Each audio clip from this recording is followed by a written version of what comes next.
Em 1857, todas as companhias do exército da Companhia das Índias Orientais estavam em aberta rebelião. Milhares de homens se voltaram contra seus oficiais britânicos e massacraram centenas de civis britânicos. Depois que o motim foi finalmente reprimido, a poderosa Companhia das Índias Orientais foi destituída de suas posses na Índia e o governo britânico assumiu o controle do subcontinente. No vídeo de hoje, vamos abordar a ascensão e queda da Companhia das Índias Orientais e os fatores que fomentaram o motim e os eventos sangrentos que moldariam o Raj britânico. A partir de meados do século XVIII, um vasto recrutamento levou à criação de 3 grandes exércitos da companhia. Os exércitos de Bombaim, Madras e Bengala. O principal objetivo dessas forças era combater as tropas francesas estacionadas na Índia. Muitos jovens oficiais britânicos ganharam reconhecimento pela primeira vez enquanto serviam ao lado dos soldados da companhia, sendo Arthur Wellesley, o futuro Duque de Wellington, um exemplo notável. Em 1757, as forças britânicas conseguiram derrotar o Nawab de Bengala, apoiado pelos franceses, instalando um novo Nawab que era favorável à Companhia das Índias Orientais. Bengala e sua riqueza estavam agora sob controle direto da companhia, ostentando o maior dos 3 exércitos da companhia. No início do século XIX, o exército já contava com mais de 250 mil homens. Os fatores podem ser divididos em 2 grandes grupos: as condições materiais dos soldados e a ameaça percebida que a companhia representava ao modo de vida indiano. Os soldados do exército de Bengala frequentemente viviam em cabanas de barro e palha que eles mesmos tinham que construir.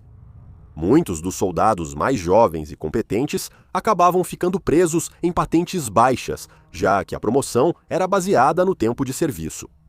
Os militares graduados mais velhos frequentemente não queriam deixar o exército, pois acabavam recebendo apenas uma pensão pequena, apesar do tempo de serviço. E eles não tinham permissão para subir acima da patente de sargento. Os exércitos da Companhia das Índias Orientais eram um grande símbolo do poder da companhia, tanto sobre o subcontinente quanto sobre seu povo. Os soldados eram treinados nos métodos europeus de fazer guerra, que se mostraram eficazes contra os exércitos nativos indianos. Muitas vezes, as forças da companhia eram mobilizadas junto com os exércitos pertencentes aos estados principescos da Índia. Essas regiões eram semi-autônomas, mantinham laços com a companhia, mas não eram controladas por ela. Com o comércio e sua força, a Companhia das Índias Orientais influenciava grande parte da Índia. Além disso, a companhia começaria a adquirir territórios por meio do que ficou conhecido como Doutrina da Caducidade. Isso ocorria quando um líder de estado principesco morria sem herdeiro biológico homem e a companhia assumia o domínio da terra. Isso ia diretamente contra a prática indiana usual em que tais governantes nomeavam seus próprios sucessores, o que não precisava seguir a linhagem patrilinear europeia favorecida pela companhia. Sob o governo geral de James Ramsay, nada menos que 7 grandes estados foram adquiridos dessa maneira, entre 1848 e 1854. Diante dessas circunstâncias, muitos dos soldados acreditavam que os britânicos estavam em processo de eliminar tradições e planejando converter a população ao cristianismo. O principal exemplo frequentemente citado para essa crença é a distribuição dos rifles Enfield e dos novos cartuchos que os acompanhavam. Esses rifles foram introduzidos pela primeira vez em 1853, 4 anos antes do início do motim. Embora não houvesse reclamações nos primeiros anos, a Companhia das Índias Orientais, em Londres, não ficou impressionada com qualquer sugestão de que a origem da graxa, ou seja, de porco ou de boi, pudesse ofender os indianos. Como o cartucho precisava ser mordido para ser usado, qualquer soldado hindu ou muçulmano estaria contrariando sua fé.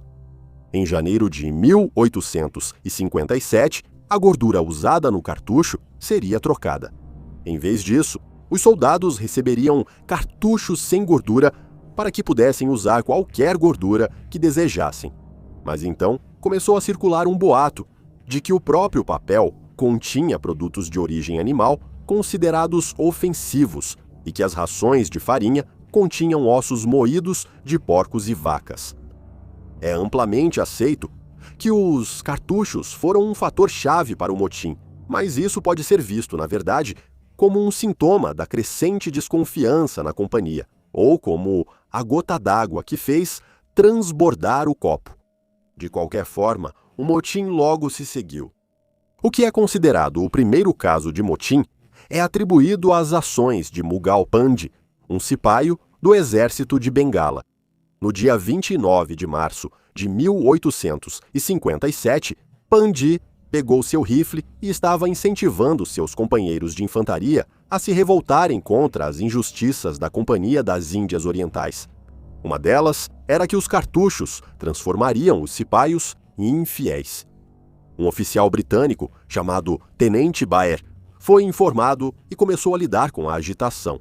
Baer foi alvo de tiros e golpeado com uma lâmina de talwar, enquanto mais oficiais britânicos se juntavam à confusão. Enquanto alguns cipaios tentaram parar Pandey, muitos apenas assistiram à luta entre os cipaios e os oficiais. Alguns até atacaram os oficiais e ordenaram que o detido Pandey fosse libertado.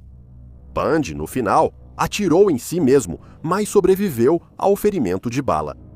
Ele foi julgado e executado por enforcamento em 21 de abril de 1857. À medida que as notícias sobre as ações de Pandey se espalhavam, mais e mais regimentos se rebelaram. No dia 24 de abril, em Meerut, um grupo de cipais da 3ª Unidade de Cavalaria Ligeira de Bengala recusou-se a usar os agora infames cartuchos durante um exercício de tiro.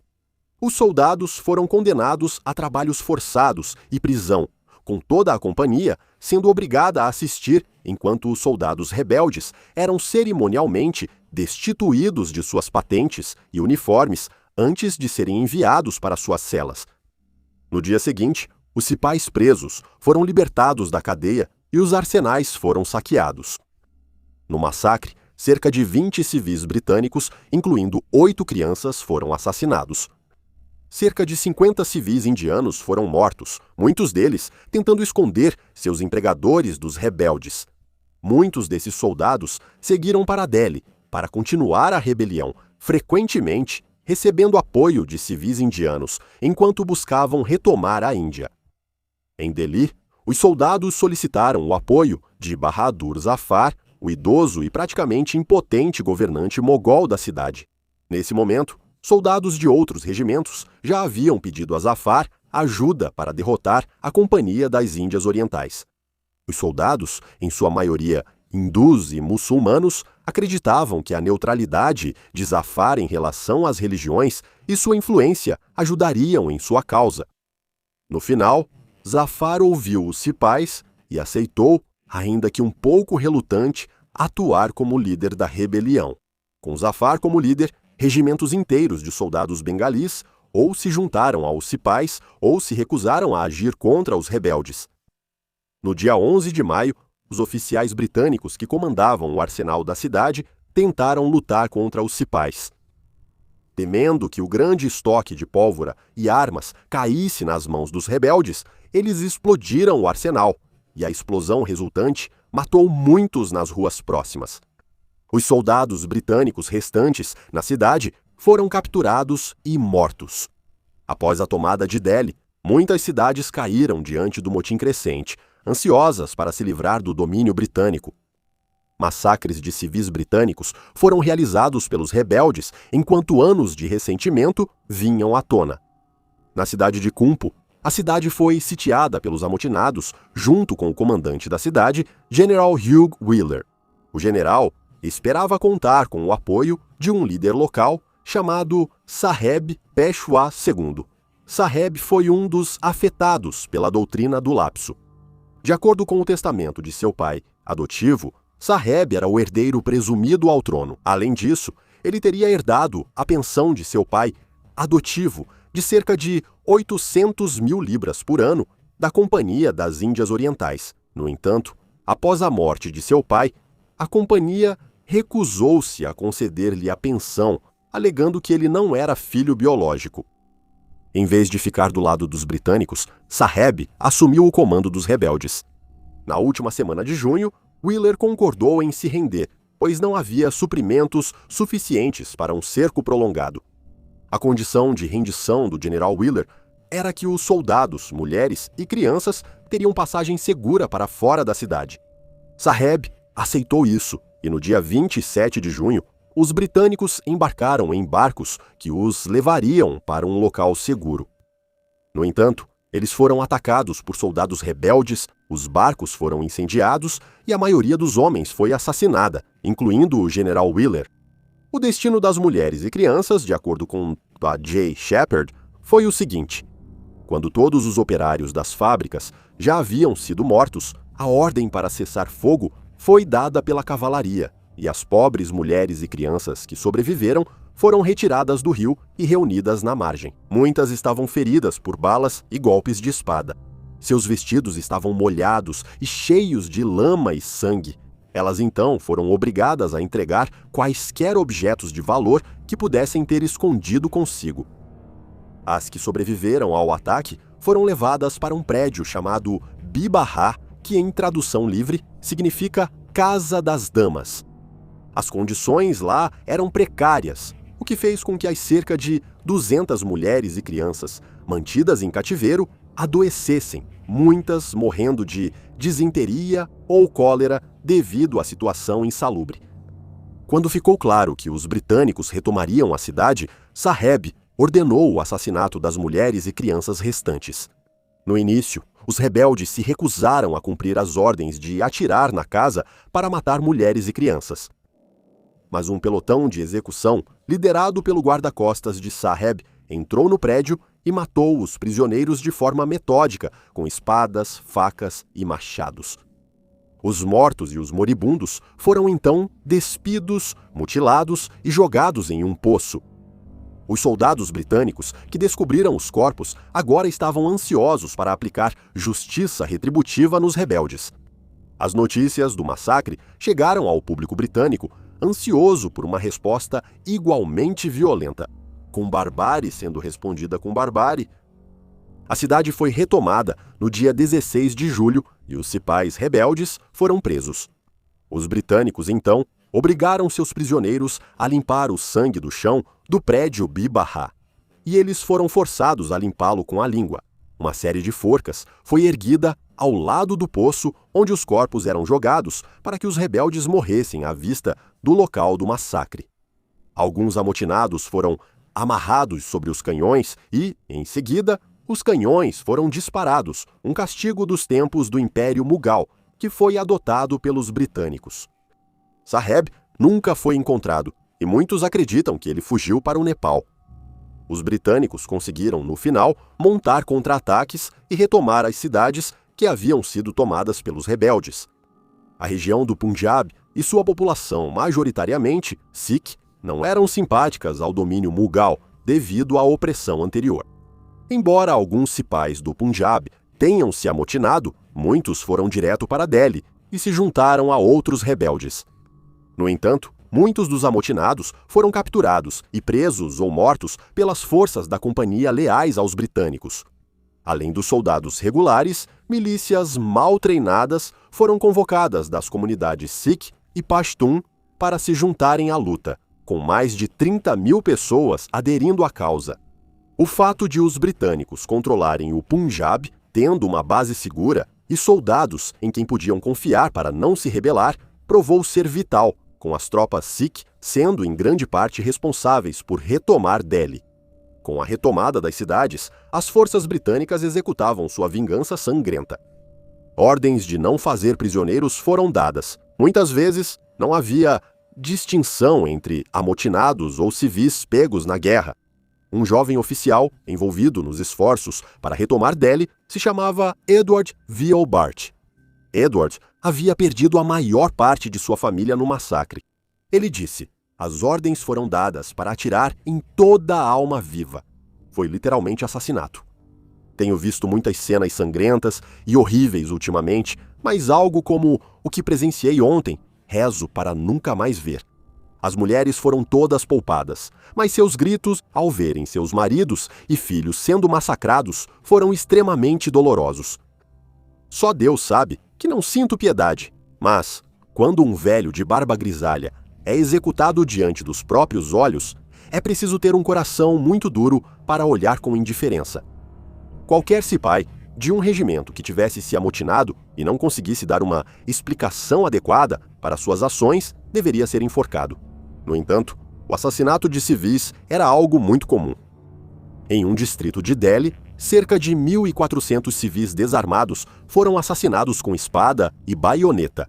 Aqueles suspeitos de ligação com os rebeldes enfrentavam torturas horríveis, como pó de pimenta sendo aplicado nos olhos dos prisioneiros. Por fim, em 1858, os britânicos recuperaram o controle do subcontinente. Um dos primeiros problemas a serem enfrentados foi a reorganização dos exércitos da companhia. Deveria haver uma guarnição permanente de tropas do exército britânico servindo apenas na Índia. Para evitar que os soldados indianos se rebelassem novamente, duas inovações eram essenciais. A proporção de tropas nativas para tropas britânicas não deveria ultrapassar 2:1, e a artilharia deveria ficar quase exclusivamente nas mãos das forças da coroa. Somente no exército de Bengala, o número de regimentos de infantaria indianos e o número de homens em cada um foi reduzido de 146 para apenas 72. Em 1861, havia cerca de 70 mil soldados britânicos, em comparação com 135 mil soldados indianos. Além disso, reformas como melhor acesso à promoção foram implementadas para evitar qualquer nova marginalização de seus soldados. Por fim, houve o impacto do motim sobre a população civil da Índia.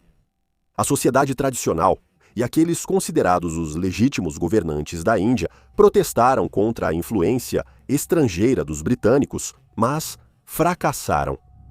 A partir desse ponto, toda a esperança séria de ressurgimento dos costumes anteriores à ocupação europeia evaporou-se. Um sistema de classes britânico, do qual emergiu uma forte classe média indiana com um senso elevado de nacionalismo indiano, logo passaria a defender seus próprios objetivos, muitas vezes vendo os britânicos como parceiros em potencial, embora buscassem gradualmente substituí-los. Ao final da rebelião, cerca de 6 mil dos 40 mil britânicos que viviam na Índia haviam sido mortos, seja nos combates, por doenças ou assassinados nos massacres realizados pelos rebeldes. Muito mais cipais, leais aos britânicos, pereceram durante o conflito. E acredita-se que esse número esteja na casa das dezenas de milhares. Muitos milhares de cipais rebeldes foram mortos ou executados após a repressão ao motim. Acredita-se que entre 500 mil e 1 milhão de indianos morreram como resultado do motim. Muitos foram mortos por soldados britânicos vingativos ou morreram em diversas fomes nas regiões afetadas. Após a rebelião ser sufocada, o governo britânico promulgou o Ato de Governo da Índia de 1858, que retirou da Companhia das Índias Orientais o controle sobre a Índia. Enquanto a infraestrutura estabelecida pela companhia permaneceria, o governo britânico formou as colônias indianas. Além disso, a rainha Vitória emitiu um decreto determinando que seus novos súditos teriam direitos e proteções semelhantes aos desfrutados pelos outros súditos do Império Britânico. A revolta deu a oportunidade perfeita para o governo britânico assumir o controle da Índia. O motim indiano de 1857 foi resultado do medo do domínio completo das populações indianas pelos britânicos. Havia um medo real entre os cipais indianos de que sua cultura, religião e tradições seriam suplantadas. Não há dúvida de que as atrocidades foram cometidas tanto pelos cipais rebeldes quanto pelos britânicos. Artigos de jornais e livros publicados na Grã-Bretanha retratavam as ações dos cipais como bárbaras e as contrastavam com os feitos heróicos dos oficiais britânicos, cuja própria barbárie era elogiada como aceitável e justa. Quando o movimento de independência indiano ganhou apoio, o motim e as rebeliões de 1857 passaram a ser vistos como uma batalha inicial pela independência, e pessoas como Pandey passaram a ser consideradas heróis nacionais. Só em 1947, a Índia conquistaria sua independência, que é outra história sangrenta para outro dia. O motim deve ser lembrado como uma das primeiras tentativas unificadas de expulsar os britânicos da Índia. No entanto, é importante lembrar que muitos indianos, especialmente aqueles do Punjab, apoiaram os britânicos. É uma história longa e complexa, e eu recomendo que você leia mais sobre ela. É importante olhar para a nossa história coletiva e para os ciclos de violência que continuam a gerar atrocidade após atrocidade e lembrar daqueles que foram assassinados desnecessariamente por vingança mesquinha.